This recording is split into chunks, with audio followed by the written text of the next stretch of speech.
Hello, नमस्कार. Cooking with वंदनामध्ये आपलं स्वागत आहे. आज आपण एक टेस्टी अशी भाजी बघणार आहोत, जिचं नाव आहे अंडा चिंगारी. ही खूपच टेस्टी लागते. त्यासाठी बघा, मी इथं 5 अंडे घेतलेले आहेत. 5 अंड्यांमधनं आपण 3 अंडे हे बॉईल करून घ्यायचे आणि 2 अंडे असेच राहू द्यायचे, जे आपण भुर्जी करणार आहोत. बघा, आपले अंडे बॉईल होत होते तोपर्यंत मी भाजीसाठी दुसरी तयारी करून घेतलेली आहे. त्यासाठी इथं आलं लसूणची पेस्ट घेतलेली आहे आणि टमाटर मी किसणीच्या साहाय्याने किसून घेतलेले आहेत. कांदे पण एकदम बारीक असे कट करायचे. यांना तुम्ही चॉपरमध्ये पण केले तरी चालेल, पण मिक्सरमध्ये करायचे नाही. खाली असे बारीक बारीक कट करायचे.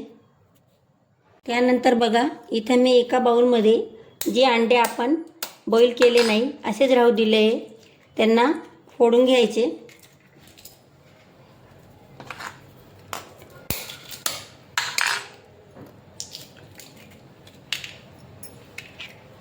त्यात थोडंसं मीठ आणि कोथिंबीर घालून त्याला छान असं फेटून घ्यायचं.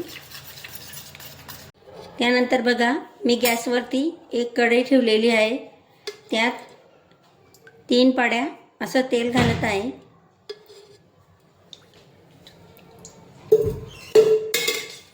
तेल छान असं गरम झालं की नंतर त्यामध्ये आपण बारीक कट केलेला कांदा घालायचा.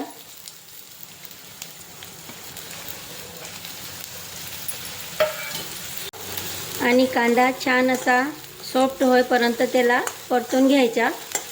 त्याला काटसर करायचा नाही, फक्त गुलाबी होईपर्यंत. कांदा सॉफ्ट झाला की पुरेसा होतो. कांद्याला परतवत असताना त्यात मिरी पावडर घालायचं. आपला कांदा सॉफ्ट झालेला आहे. आता त्यामध्ये आलं लसूणची पेस्ट घालायची. त्यालासुद्धा तेलात व्यवस्थितशीर परतून घ्यायचा. त्यानंतर त्यामध्ये क्रश करून ठेवलेला टमाटर घालायचा. नंतर त्यामध्ये सुके मसाले घालायचे. त्यात मी 1 चम्मच असं धना पावडर घातलेला आहे. थोडंसं काश्मीरी लाल मिर्च पावडर घालायचं. थोडी हळद आणि 1 चम्मच असं मिर्च पावडर आणि चवीप्रमाणे मीठ घालायचं. त्यांनासुद्धा आपण कांद्यासोबत एकजीव करून व्यवस्थित परतून घ्यायचं. त्याला तेल सुटेपर्यंत भाजत राहायचं. मसाला छान असा भाजला गेला की नंतर त्यामध्ये थोडं पाणी घालायचं. त्यानंतर बघा, जे अंडे आपण बॉईल केले होते त्यांना ह्याप्रमाणे कट करायचे. एका अंड्याचे असे लांबट 6 पीस करायचे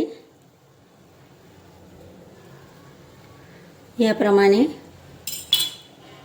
त्यानंतर बघा, या रस्यामध्ये जे आपण कच्चे अंडे फेटून ठेवले होते ते घालायचे